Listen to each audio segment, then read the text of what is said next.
Oda does it again with a damn good chapter. After the previous reveal of Momo's new dragon form, we get to see that Momo is still a little child on the inside, just like we all expected. And he is still deathly afraid of heights, to the point where even raising his head in dragon form is too far high for him to not be completely afraid, which is absolutely hilarious. Now, this is going to be a shorter review because honestly, the main two focuses are really the continuing battle between Yamato and Kaido and the impending crash of Momo as he literally flies with his eyes closed. It's pretty straightforward. We get to see a lot more what Yamato's actually capable of in her hybrid form, including covering herself in ice as a defense, and a strong defense nonetheless, if it can at least mostly defend against an attack from Kaido himself in his hybrid form, which is not to be sneezed at.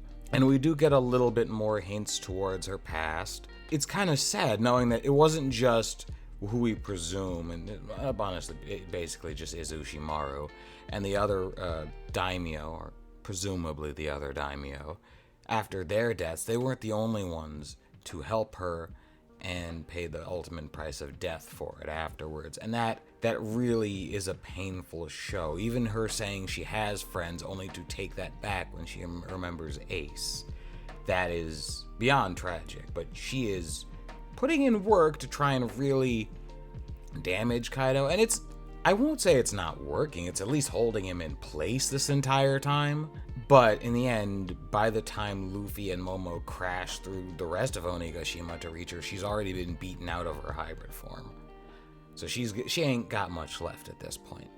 But before we get to, well, no, Kaido does ultimately get distracted by Momo, and it is hilarious because that tiny bit of distraction is enough for both Yamato and Luffy to get a combination hit, or an unassuming combination hit on Kaido.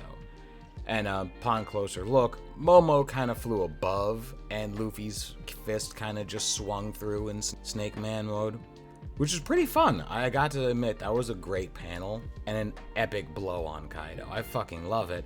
And he recovers, turning into full dragon form to match Momo, who proclaims his name and that he's going to be the next Shogun. And I think that as short and sweet of a chapter as this, I mean, it wasn't short by any means, but it definitely felt shorter, but not in the sense that it was lacking.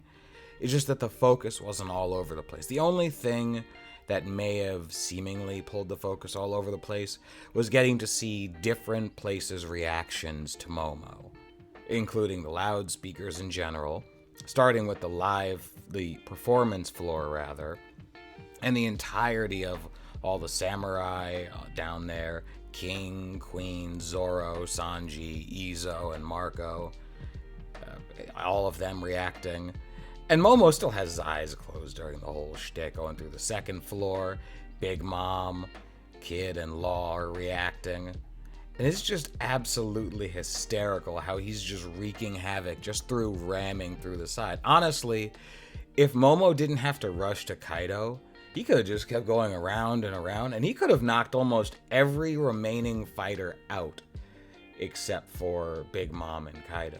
But you know what, since this video is kind of short, I do want to mention some of the more potent information we got in the River cards recently, such as the River cards not giving Yamato's identity the same exact treatment as Morley and Kiku, fully embracing their identities, but it does just list Yamato plain as female, which is why for once I've actually used pronouns with Yamato in this video. So that's why that happened. There are a lot of other things. We got the Toby Robo bounties, which I don't remember off the top of my head, but we also got King's Bounty, which is kind of sad. It's only about 17 million higher than Queen's, so that's kind of messed up. But it was kind of just like Kid's Devil Fruit, and the fact that it was just, he just forgot to put it in. There was just no real place to put it. I guess that's one weakness Oda's been showing repeatedly. Because in another sense, speaking of Kid's Fruit, that happens again with Apu's Fruit, actually. So that has been revealed to be the Oto Oto no Mi, the Sound Fruit, which is pretty straightforward, honestly. There was a lot more in the River card, but that's kind of the top stuff that I can remember off the top of my head. If you guys do want to learn more about it, almost every other YouTuber has gone through a video on it, including Teching, Grand Line Review, just to name a few. So check those out. But thank you guys for stopping by. I have been Smalls. This was the One Piece Chapter 1025 chapter review. And I'll see you guys next time. Peace.